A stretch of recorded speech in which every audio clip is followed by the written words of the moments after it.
Peter Smith, thank you for joining me on the ITA College Tennis Coaches podcast. Well, I mean, thank you for having me. Thank you for inviting me. And yeah, it's an honor. Well, great. It's you've been on my list for a while, and I'm glad we finally got around to it. And like I told you prior to this, I've got a million questions for you, but we'll try and fit in 9 or 10 and see where we go. But obviously recently, Peter, you were inducted into the ITA Men's Hall of Fame, and congratulations on that. It was a great night, great ceremony, much deserved. And in order to have the career that you've had, in order to get into the Hall of Fame and probably into several more over the next several years, you have to be willing to do some of the little things, some of the things that appear inconsequential at the time, but add up to something pretty special. Would you be able to talk about what some of those little things that you are willing to do and maybe go above and beyond what maybe other people aren't willing to do? Yeah, I mean, I first of all, I don't want to ever say or think that I was in any way, shape, or form better than anybody else. I think when you have success, you realize just how fortunate you are. When you win an NCAA championship, you look back and you said, yeah, I was lucky here. I was lucky here. Just there's a lot of fortune. I think the one thing that I really enjoyed through my 32 years was learning. I remember being at Long Beach State. I mean, we have to understand, I never was an assistant. I used to dream about being an assistant for one of the great ones, Dick Gould, Len Bassett, those coaches that really helped me. But every chance I got, I talked to them. But one of the very first ones I had the chance of being around was George Allen. So a lot of people might go, who was George Allen? Look up George Allen. He was a great football coach, and they brought him back to Long Beach State to revive the program. It's kind of an incredible, sad story, but they had a losing season for 20 years or something, and he got him to even, and they gave him a Gatorade shower. He caught the flu from it, got a cold, and died. Oh I mean, God. he was very old. But, I'd be in the head coaches meetings. I would sit next to him every single time. When I was at Fresno State, Jerry Tarkanian was the basketball coach. I sat next to Jerry. I wanted to learn as much as I could. Those were incredible people. And George was like, never be a fly on the wall. It's all in the details. I wouldn't, I mean, a lot of people would laugh at that because I can be not detail oriented, but I have a lot of stuff in my brain. And so, I think it all starts with how I started coaching. I started coaching, I was 23 years old. I just turned 23. They named me the head coach. I was taking 21 units to graduate. I had just lost to Michael Chang in a small, low future satellite, whatever you want to call it. And just realized, okay, I'm 360 something in the world. I'm not good enough. Like, I don't want to be that guy hanging on. And I'd only played for a year. So I went back. They offered me the head coaching job, which was incredible looking back on it. But I had a part-time assistant, but he was very part-time. And half of the team were my former teammates.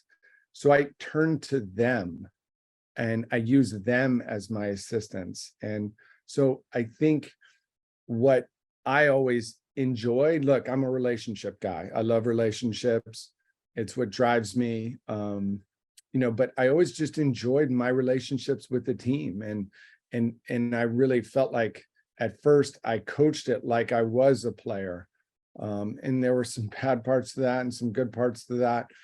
But I was always seeking the guy's advice. And I would say, fast forward 25 years, when our teams, started to be, win NCAA championships, my connection with our captains, with our leaders was incredible. I mean, we literally would say, I love you to each other, which seems, weird in so many ways, but during the Hall of Fame, I was like, my kids taught me to love at a different level. And those of us that have children, when that child is born, you feel this instant love that is, you didn't know that existed before. So I just think, going past and having that relationship. Look, the very first thing I said to that team in 1987 was, we are not going out together anymore. I'm not drinking beers with you guys anymore. And you cannot call me Peter. And they looked at me and basically said, F you, we're not calling you coach. And it was like a stalemate. It was very interesting looking back. And so they came up with a nickname for me, which my youngest son still calls me, and some of them still call me, was Co. They call me Co, short for coach. And I loved it. I actually thought that was hilarious and really liked that. And so just, I knew the most important thing in the room was my relationship with them, and to be able to push them over that line, over that wall, whatever it is. And I felt like over the 32 years, I worked extremely hard from start to finish at those relationships, and meant it and loved it. And, that saying, they don't care what you know until they know that you care. That is really true. And, I used, as you get older, it's a lot harder to relate to kids, but I used my individual time with them, my individual hits.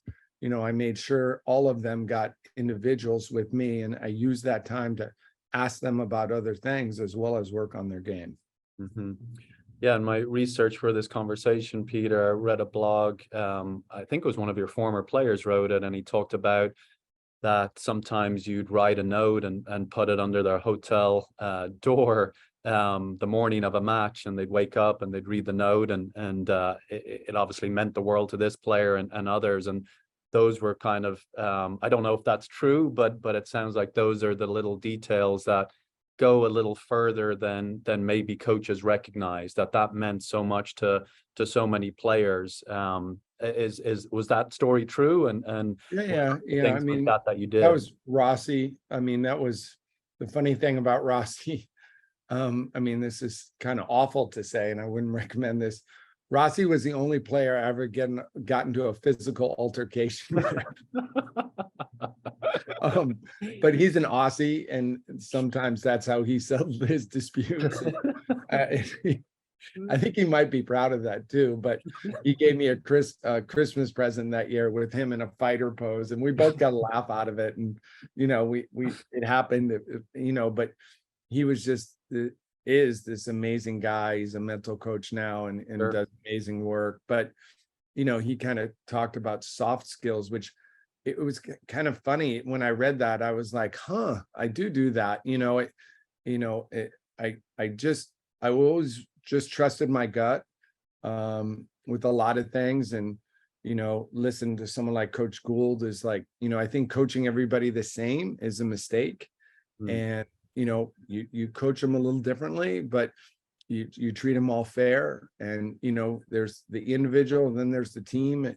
It's complicated, and then I think it's more complicated now, but I still think kids are kids, and competition's competition, and getting the right people on the team is key.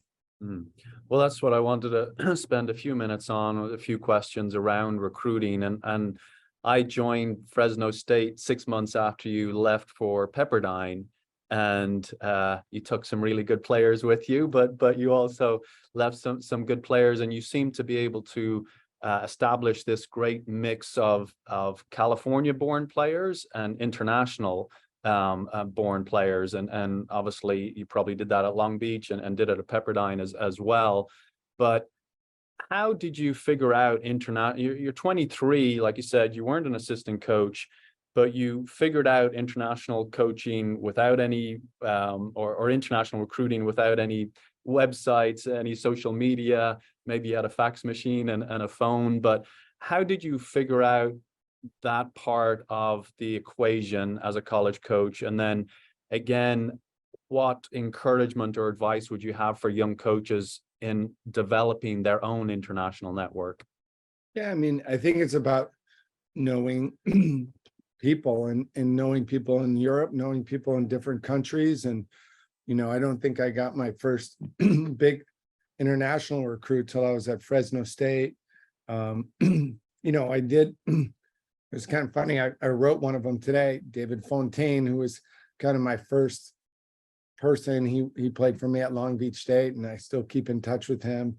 But my old doubles partner, his brother came to play for me at Fresno State, Frederick Berg, who lost in the finals in the NCAAs and was a great player. And just, for me, I never realized what I was doing, and I wasn't intentional, but I was always paying it forward. I was always like, I really believed that, and I still believe that, treating people right is extremely important to me.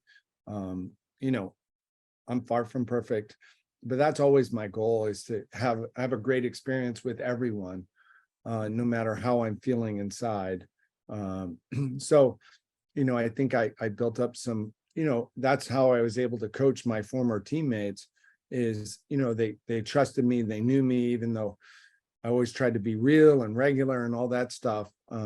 But just having that, connection and those people trusting me that I would do the right thing for their person they were very close to. Mm-hmm. And do you think that's just something that you have naturally based on your own upbringing, your experiences in your teenage years, your college years yourself? If coaches are maybe a little hesitant, maybe they're a little shy, maybe they feel intimidated, maybe they're in Europe, but they, don't feel like they should go up to that coach or that parent or that player. Again, do you have any advice on how they might push past those barriers, or they're kind of self-inflicted, I guess? It's trying to build those relationships. I think doing it at tournaments is very hard. Mm-hmm. I would just make visits. I didn't like going to tournaments. I would make visits.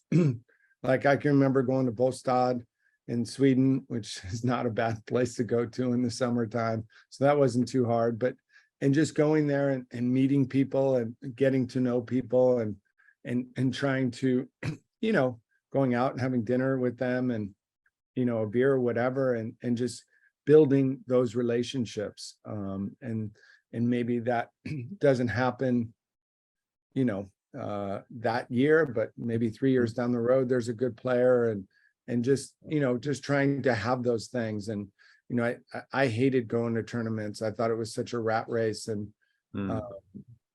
it just wasn't, I'd much rather go watch a kid play at an academy or different thing where there was people you could meet. So, having that, and just a lot of little things, answering emails, being responsive to people.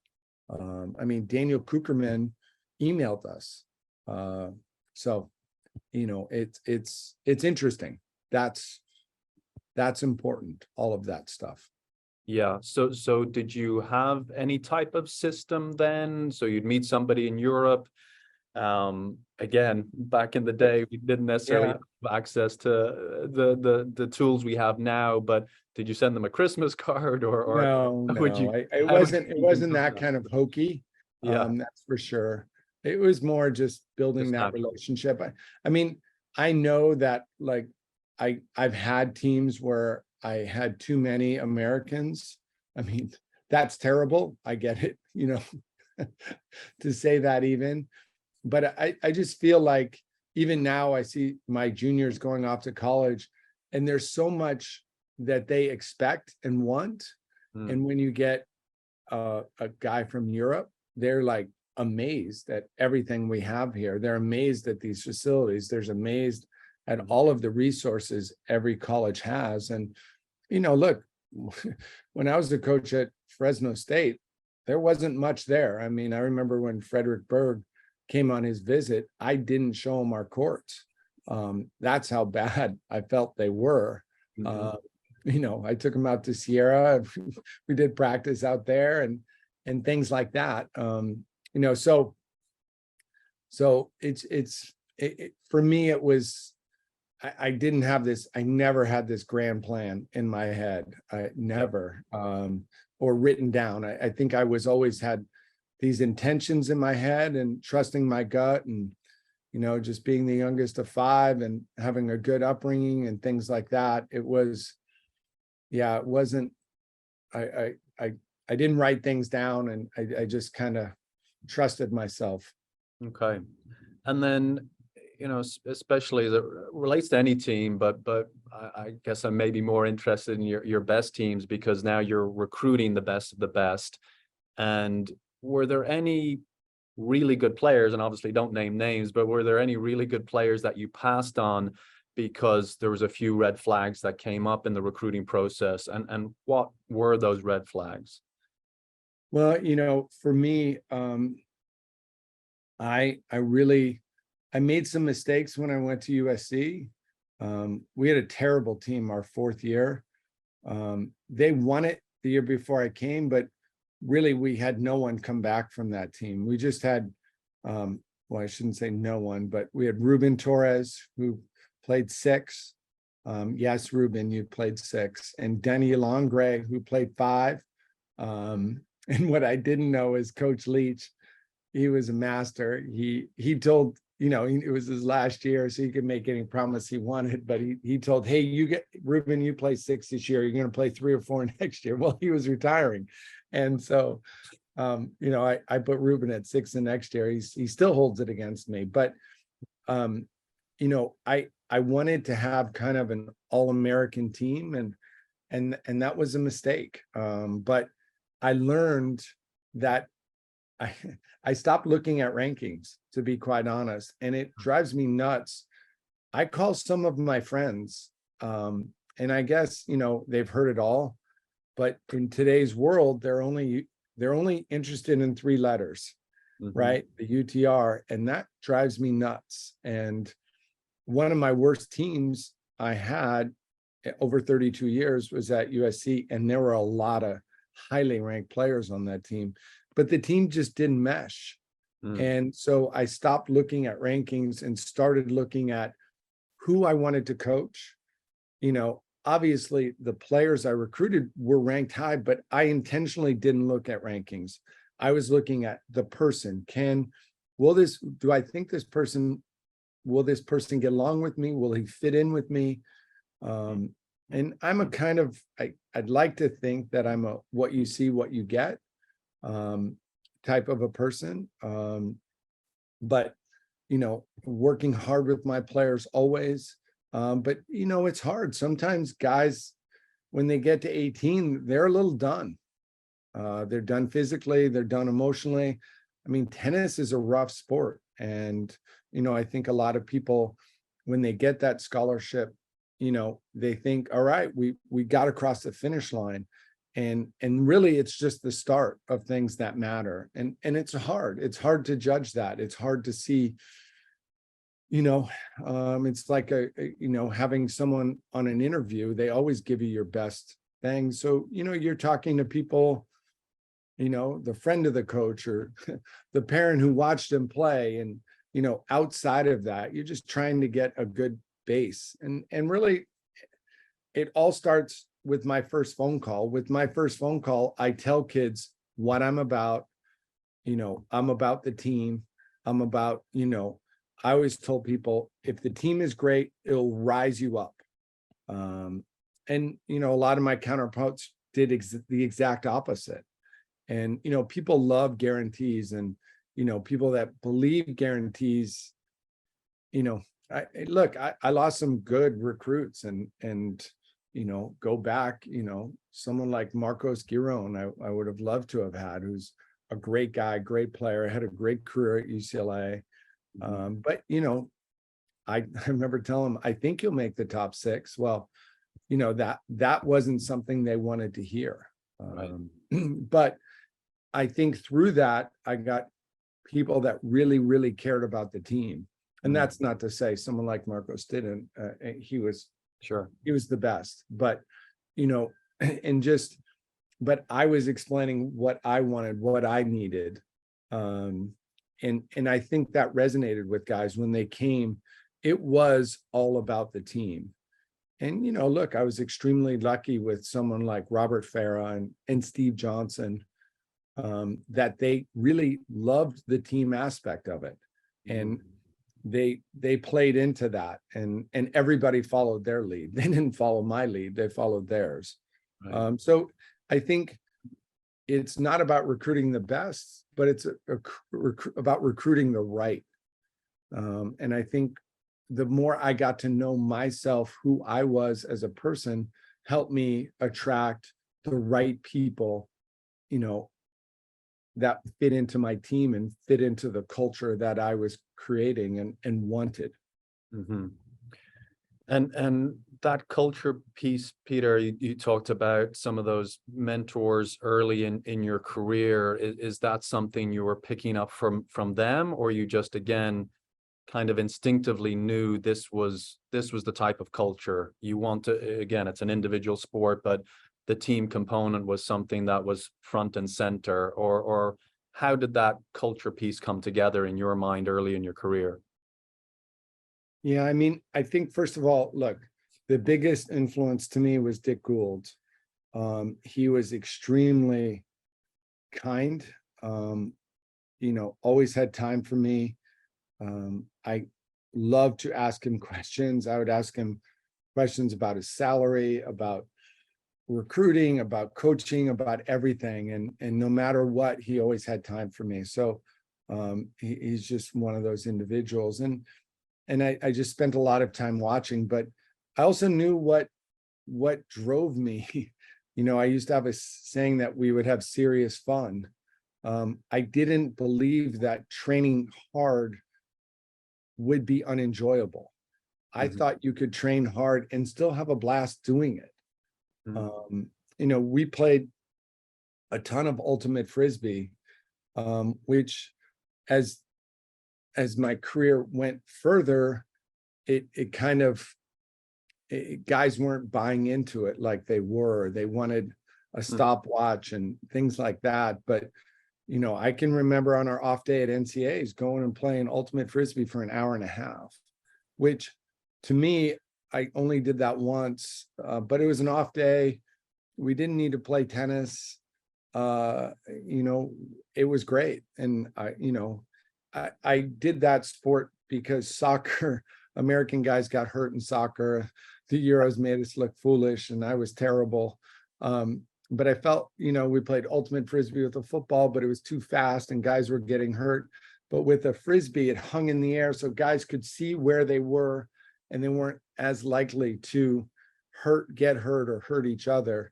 So that was a bond that we were enjoying doing. We were teaching competition. I really wanted the team to look at me as the most competitive individual they'd ever met. And I wanted to see that it's okay to be very competitive. I was extremely competitive. The only fights we got into were on the ultimate football field, and they were very upset with me. I can hear Case Van Hoff screaming right now. I kicked Case off the team for a week once, how he was treating the coach. And, it's just, we just laugh so hard about it now, but that was teaching us. And also you play an hour and a half of ultimate frisbee, you got to be in shape to do that. And so, did we go over our 20-hour minimum playing ultimate frisbee? I mean, really, is that countable? That would be if guys wanted to leave, they left, but no one wanted to leave because I was talking so much smack out there that they just wanted to kill me. And so that was super fun. So we had tons of fun. I mean, that was our conditioning for 5 NCAA team championships, and we were as well conditioned as anybody else. And so, certainly we're in the weight room with the strength coach and that, but we'd play ultimate frisbee almost every day. Wow. Okay. Interesting. But I Yeah. really felt like that always brought us together. So Right. what is that you have as a team to bring them together? Mm-hmm. Well, and speaking about that competitive spirit, Peter, we talk a lot about sportsmanship on this podcast, and unfortunately, we've seen a rise in sportsmanship issues since COVID. I'm not sure if there's anything, any relation to it, people having built up frustrations that they're trying to get out from that time period. I don't know, but I was always, I got to see you coach on several occasions and at NCAA championships with everything on the line. And you always seem to have so much emotional control in those moments. And I think sometimes young coaches get into this industry and there's a certain expectation. I've got to look a certain way. I've got to be arguing with officials. I've got to be, waving my hands all over the place to demonstrate that I'm the coach. I'm in control here, et cetera, et cetera. But I don't think they're doing themselves any favors in the process. And I'm just interested, again, how you develop that emotional control, any advice you'd have for young coaches coming up in the system, and how they might think about this during dual matches, really. My wife would answer this question a little differently. And she would think that, wow, you are getting praise for your emotional control. Look at you. Boy, did they not know the real you, Peter. Look, I think throughout my time coaching, I learned. And the only way you learn is to make mistakes. Coach Jim Sweeney, another coach that I tried to spend a lot of time around, you might know him since you played at Fresno State, but he was a legend at Fresno State, the football coach. And I used to go be in the locker room with them before the games. And, he taught me a lot of things, but, one thing he said to me was, coaches will never win a game, Peter. No speech will ever win a game, but how you act and how you carry yourself will lose. And certainly in an NCAA championship, my nonverbal cues that I'm giving my team are incredibly important. I distinctly remember, the only thing I cared about was May. That's all I cared about. I could care less about a conference championship, could have cared less. Certainly you want to win. Sure. But it was always about building and building and building for that time when, to me, that's the only thing anybody remembers. That's certainly that at USC, that was the only thing that was going to give me a raise. I distinctly, I remember it like it's yesterday in 2009 when we're in the finals of the NCAAs. And, I called my wife before that match and I said, honey, I am scared out of my mind right now. Like, I have to win this match. Our team has to win today. And it's not about me, it's about our family. And, at USC, this is what's expected. Mm-hmm. And she said, get your shit together. I said, yeah, I will. And I walked into the locker room and there's cameras in there and that you're mic'd up. And I was like, this is nuts. I've coached a lot and now I've got to do this. Mm-hmm. So I learned over the years, when I got this from Mike Krzyzewski, was on those days, on a game day, a bigger game day, the only thing I was responsible for was myself. That's it. I wasn't, I'm a doer. I'm always doing like 10 million things in one day. And the only thing I'll do on that day, I won't do anything. I'm not going to the doctor. I'm not running any errands. I'm going to wake up. I'm going to have a great workout. I'm going to have the best workout, most enjoyable workout. I'm going to get that heart rate down. I'm going to have a great breakfast. And I'm going to go there and I'm just going to love that moment. And the bigger the match, the bigger the moment, the more I loved it, because really I was living my dream. And I felt so lucky. And I can guarantee you that when our teams played an NCAA championship, I always felt like the most fortunate person in the world. I was actually out there competing for something I love. And I just, that overtook is what, did I do that in year 5? Did I do that in year 10? No, I probably got that figured out in maybe like year 20.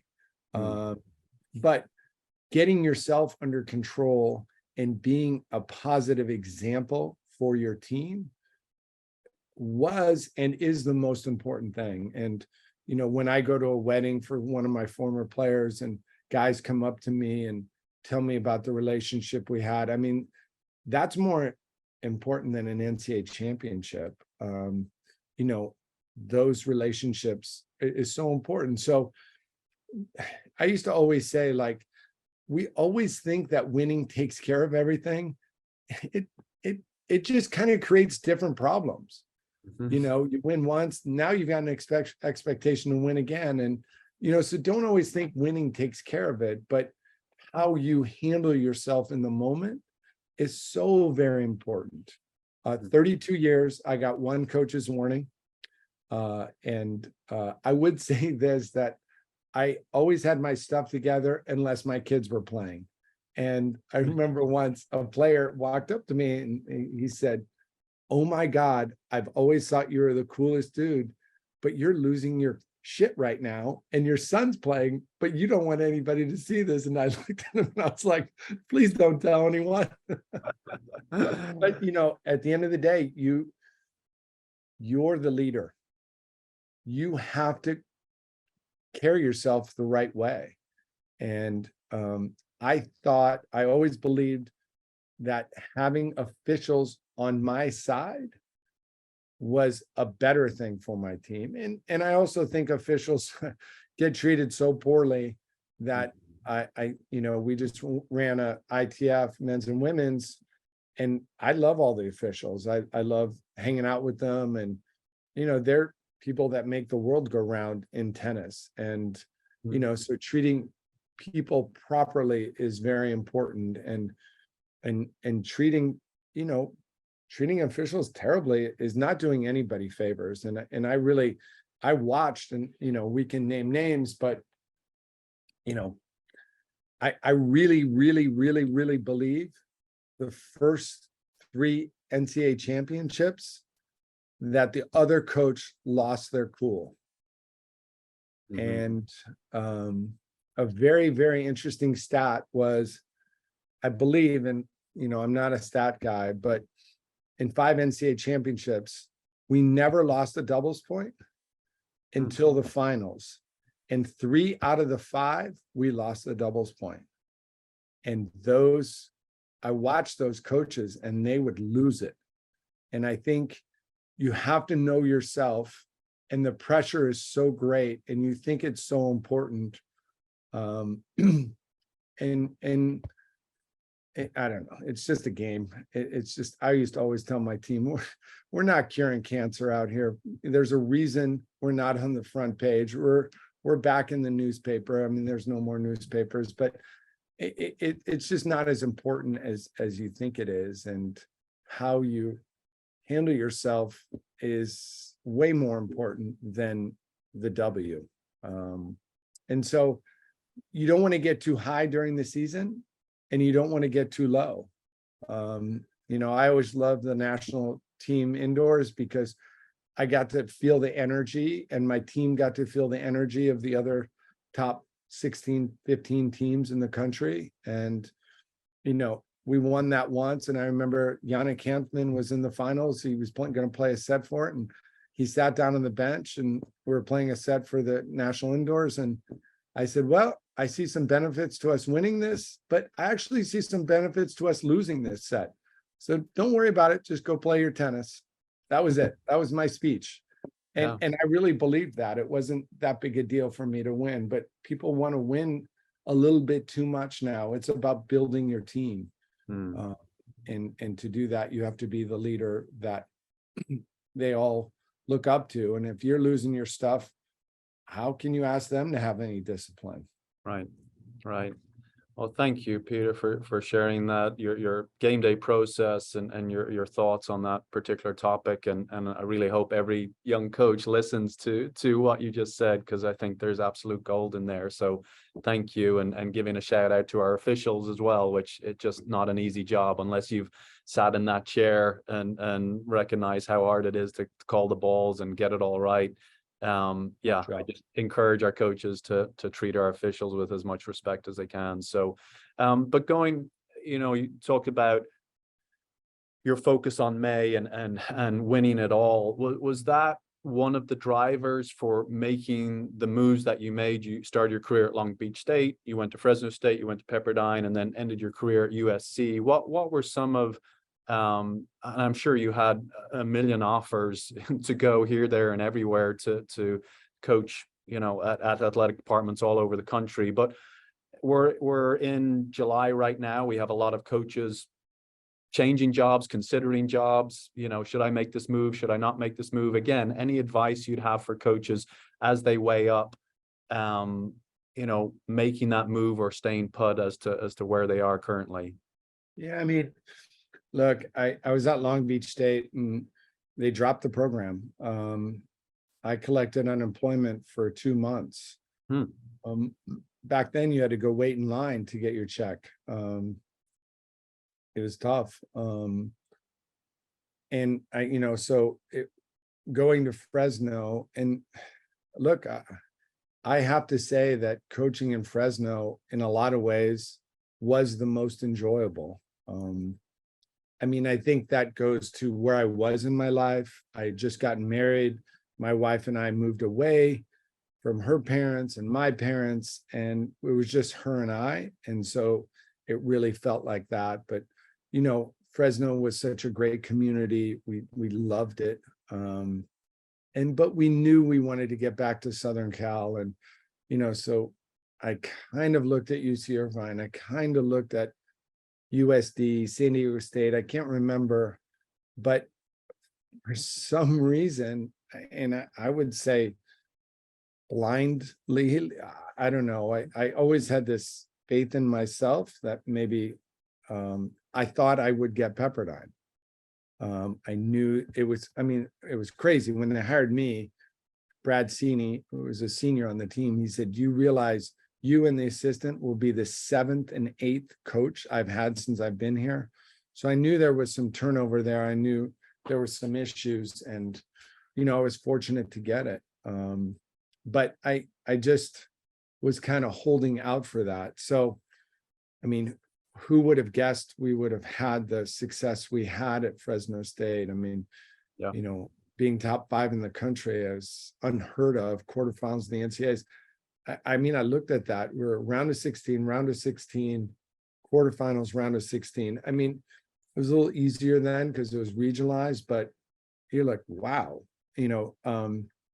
so that enabled me to go to Pepperdine. And we were chatting before that you came right after me. And I remember the meeting I had with the team, and I said, I'm sorry, I'm leaving. I'm going to Malibu. I'm going to Pepperdine. And one of the guys said, "Can we go with you?"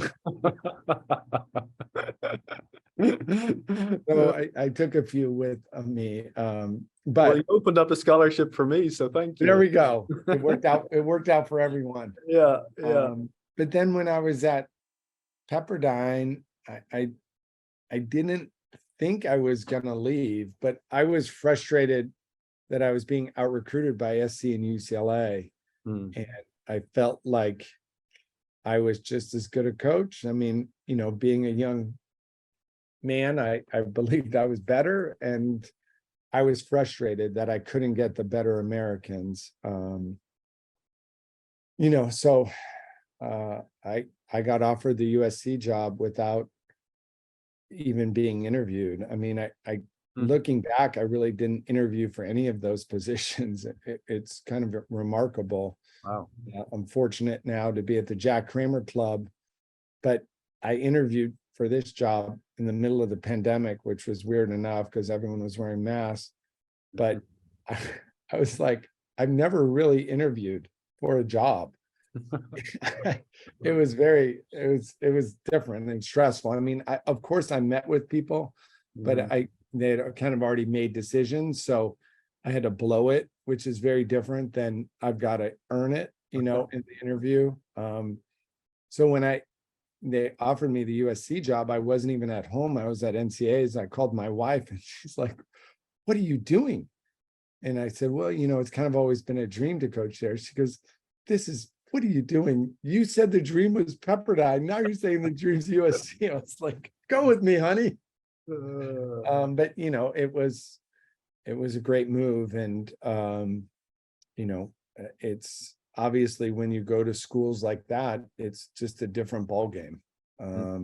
But yeah, it was, I would say I always bet on myself, and I just trusted my gut and had a sixth sense. So do we lose the lights? The power is out. Sure, what happened there? ITA is not paying their bills. The heat surge in Arizona. But you know, so that was it. It was always keeping my antenna up a little bit, but you know, just like you know, again, I go back to probably my most joyous days were Fresno State and doing some of the incredible things we did there. Yeah. And that set the stage for us to do other things down the road. Right, So right. And that's, yeah, another topic I wanted to get into, Peter, was around, you know, managing your budget and the money. I mean, you're really trying to win at the highest level at Fresno State. And okay, you know, it's a different time, and not talking about NIL and Alston money and things like that. But you know, you didn't have the biggest budget. I played there, so I know kind of what the budgets were, but you're trying to compete against these schools. And I imagine at Pepperdine and even at USC, if we compare a USC maybe to a Texas, say, you were never operating with the biggest budget, but you were maximizing whatever you have. And obviously the majority of the coaches listening to this, and the majority of coaches in the country across all 5 divisions, have very small budgets, and they're making decisions every day as to where to spend that money. And how did you think about that? I'm not really getting into the fundraising, just what was your decision making when you had to make those difficult choices, as to your reasoning behind making that choice? If you're choosing, you know, was it scheduling? Was it you know, ease of travel? Was it recruiting? You know, where did you think about putting your limited resources? it was one thing and one thing only. How do I get my team better? Hmm. Um, Recruiting, like when I was at Fresno State, like getting mileage, you know, I mean, that's absurd. I didn't, I mean, I don't remember what the recruiting budget was, but you know, maybe they paid for my flight and my hotel at Kalamazoo, but other than that, I was just in my car Right. driving everywhere. I mean, I can remember driving to Ensenada, Mexico to watch Frederick Berg play an ITF there, and incredibly it rained the whole time, and you know, we spent the whole time kind of chatting. Mm. So you know, and arriving back home at like 2 a.m. and you know, you're just working. You know, so I it was, you know, we you know, look, I went to school at Long Beach State. I mean, we it was 4 to a room, 2 to a Mhm. bed. I mean, it's nuts. You know, it was much more challenging than what we had, you know, certainly in the last few years at USC. But you know, money creates issues. It doesn't solve them. You Mm. know, but I was just trying to, you know, who can we schedule and take a van there, and you know, certain things like that. And fundraising was a big part of it. I was a big fundraiser, and you know, Mhm. we would have parties for a trip to national indoors, or you know, trip here, trip there. And you know, we were doing a lot of that stuff in Fresno. We had a huge pro-am. 40 plus people one year. And Mhm. we did some things that, you know, weren't always, we had a Calcutta, and, Yep. we got everyone in a good frame of mind for it. And half of that proceeds went, back to the players, and half went to the program. And, Mm. we did a lot of those different things. But, recruiting, things like that, the fall, it was just about where can we go? Where can we have good wins to get better? It was always about just getting better. Mm. And how would the money take us there? And, Yeah. I think a couple of my bosses would laugh at, my skill as a money manager, because I wouldn't say, I would have a lot of arguments over with them. Mhm. But my ability to do that, was important. And just coming up with that creativity to fundraise money and things like that. A couple funny stories is at Fresno State, you played in the Spalding Wathen Tennis Center, which was this dream of mine. We built it for $450,000. I Right. used to play tennis with Spalding all the time. My wife and I would go play with him and Bill Hancock. And Yep. one night, we're played and we're having a beer afterwards. And I said, Spalding, I'd like to build a new facility. He said, how much do you need? And I said, $100,000. And I went to my boss the next day. I hadn't even run it by my boss. And I said, oh my God, I've got great news. And he said, what? I said, I got $100,000 for the facility. And he goes, you're an idiot. And I was like, all hurt like a puppy dog. I was like, what are you talking about? He goes, you can't do anything with $100,000. I said, how much do we need? He goes, at least 250. I said, all right.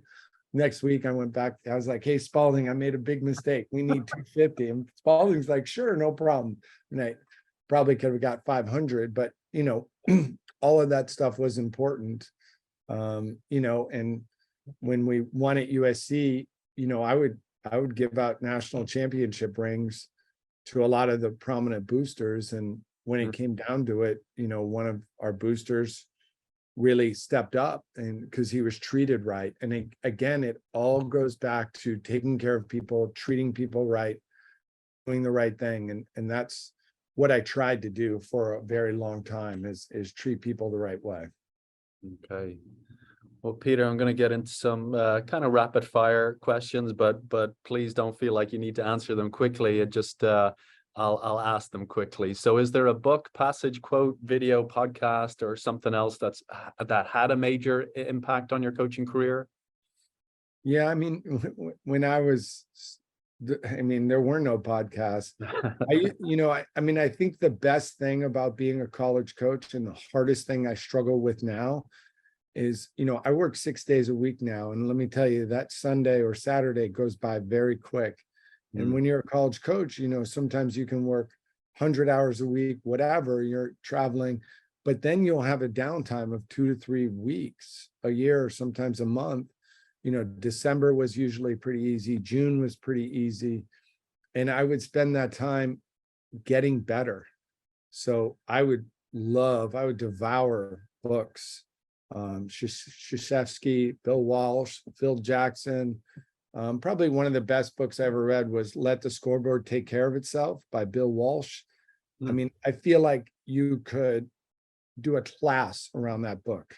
That could be a semester of learning. And I think right there, Let the Scoreboard Take Care of Itself. Incredible quote, right? The scoreboard takes care of itself. You got to do, life is all about process. Sport is all about process. Football, which he was a coach of, tennis is, you got to get caught up in the process, and what the process will produce the W. You focus on the W, you're done. The very first tennis book I read was Inner Game of Tennis. And I would say that, I've had my teams read that book over the years. I have my students read it now. And I think that really set the stage for me in my whole career, and how I wanted to coach, and, not be so critical, not be that critical judge. Mhm. I was out to dinner with our volleyball coach at USC last week, and he said in his family, they actually give that critical voice a name. And I thought that was genius Hmm. because we always have that critical person kind of nabbing at you. I've learned to get away from that in tennis. It took me a long time to learn that I'm in control of my mind. You Mm. know, the circumstances aren't in control. I'm in control. And so, but I thought that was giving that name. I gave my critical mind my father's name. I mean, it's a good way to remember my dad, and I would say that was kind of our relationship. So it's kind of funny. Yeah. But yeah, I mean, inner game, just I loved reading books that coaches wrote. I found a lot of enjoyment from it. Yeah. And did you have a favorite drill you like to do with your teams at USC? Yeah, I mean, I would say two. And I would say both kind of were around my philosophy. Look, I was super important that Pancho Segura was my coach as a junior. Pancho was all about taking time away. Mm. And he was so fast. He took the ball early. He volleyed so good. So we had a team approach pass game. Back in the day, we played it for butts up every first practice in fall, first practice in spring. We would do that's against freshmen. And looking back, probably should have done it like that, but it brought everyone together. It created a good synergy. I remember Prakash Armitage saying, "Oh, I gotta go," when it was time for him to do butts up. But that was good because it was about being fearless, going to the net. But I think one of the drills that defined me over the years that I still do is depth drill, side to side deep. Having guys be able, you hit it short of the cone, it's -1, past the cone, +1. So just getting guys running and having them hit quality shots. For me, it was always about we want to create our short balls. And to do that, you got to have depth. And to hit a good ball, you got to use your legs. You got to be in position to hit it deep. So it was just creating that quality of a ground stroke and just giving them something very challenging to do. Mhm. And so with that depth drill, were you doing that hand feeding or was that live ball or a little bit Live of ball. Like I'm a live ball? huge Yeah. fan of everything live ball. Mhm. I'm not a big fan of feeding. Mhm. And that was again, my players, I can remember Mike Knoll played for me at Fresno State. He was like, "Oh, I hate feeding," and I was like, "You're right." Like, and look, I was always a good enough player to mimic what I needed to mimic by hitting the ball. So I used all of that in my favor. But yeah, having the guys hit back and forth and creating drills and scenarios with them playing was way more important to me than feeding. Feeding is just too stagnant for Mhm. me. Okay, next question. Do you have a favorite coaching memory? It's a tough one. Yeah, of course, when you win your first NCAA championship, you know, I I was incredulous, really that we won. And it was like, oh, this is how it feels. If you look back, I had Robert Farah playing one, who was #1 in the world in doubles, and Steve Johnson playing two. I mean, that's a pretty good 1-2 punch. But we were lucky to win the doubles, and D Win came through at 6. So that was just incredible. Of course, my kids are still with me. I see them all the time, and having them, have some special moments is special in my brain. But Yeah. you go back to, I mean, firsts are important. Again, Fresno State, being in the quarterfinals of the NCAA is incredible memory. incredible. Yeah, yeah. Okay. I'm glad you keep messaging Fresno State. So if coaches are listening to this podcast and you've talked a lot about learning, but is there one thing you can give them that you believe will help them be a better coach 12 months after listening to this podcast? Something they can be doing on a weekly basis, a monthly basis, a daily basis? Is there anything they can be doing that will ensure they're a better coach 12 months from now? It was funny, because you mentioned this last night in an email, and I asked my son this. Riley was over for dinner last night, and so I think that's it right there. Right? I didn't come out with the answer. Mm-hmm. I asked someone who is still very young. He just turned 26 and still very fresh to him. And I said, Riley, what's the most important thing? He said, communicate.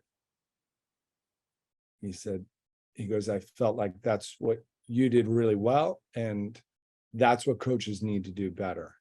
And I think the most important part of communicating is listening. Having that dialogue. If there's a problem, go have coffee, go have lunch, go have whatever, and listen. I think too many times we spend too much of our time telling, and I just think working hard that they're on the same page with you is everything. Our success was centered around my captains and myself absolutely being on the same page. And that just didn't happen. That was something we work at. And that's something we still share today. And that's a lifelong deal. But communicating with them, listening to them, understanding, and then getting them to believe in what your goals are is really important. And that's not quick. Yeah. Relationships are work, and that's something I really enjoyed. And so that was easier for me. Got it.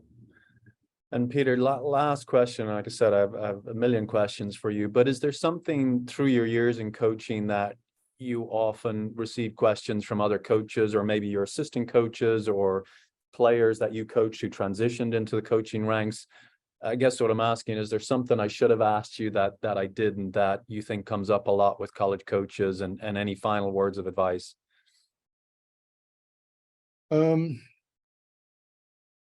Look, again, I don't want to say or think that I was in any way, shape, or form better than anyone. But my losses shaped me. And, so in the NCAAs, Frederick Berg was in the finals of the singles. He was playing Cecil Mannett. He broke to go up 1-0 in the third and lost 6-2. Robert Lindstedt and Kelly Gullett were up 3-0. And I don't remember this. They said it was 3-0 love 40. I mean, leave it to Bob and Mike to create even a better scenario for them to come in. And the fault of those matches were solely on me.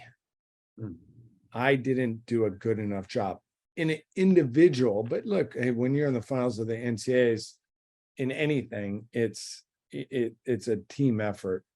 Obviously, it's more the individual and individual, but I didn't have a plan for them.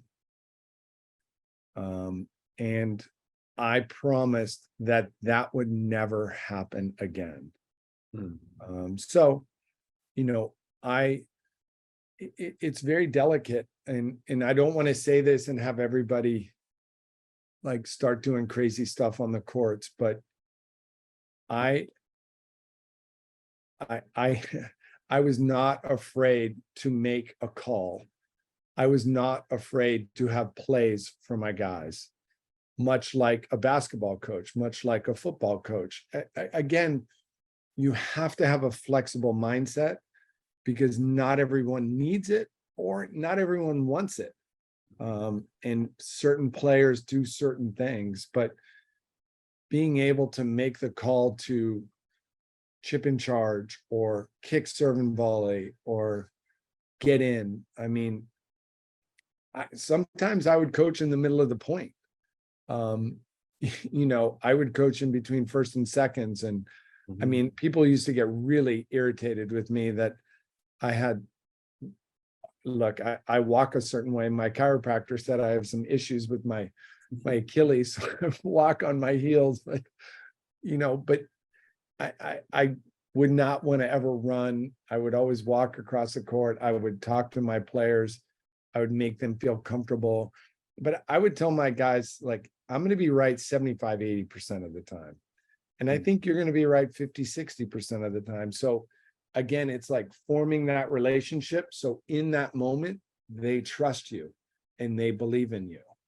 I remember 2014, Max DeVruin playing, and he was up 40 love, and I told him to kick, serve, and volley on a second serve, and he lost the point, and got broken. And I was like, oh my goodness, I just lost the CNCAs. What am I doing? And then he broke incredibly, and he was up 40 love again. And at 40-30, he looked at me. I said, first serve, kick, serve, and volley.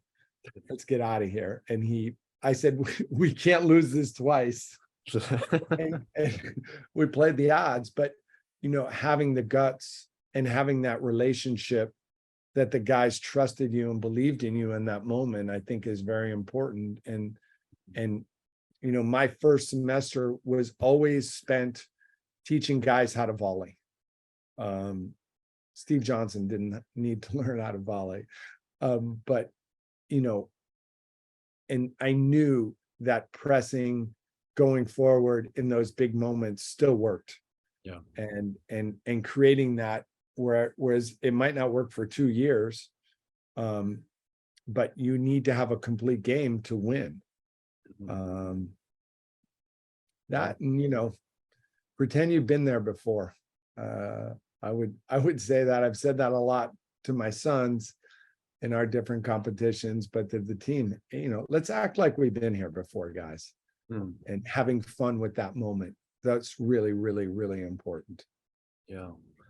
Well, thank you, Peter. It's great note to end on. This was a lot of fun. Thank you. I'm excited to get this out of the coaches, and I'm sure they'll get as much out of it as I did. I don't even coach anymore, so this is awesome. Thank you. Thank you, Dave.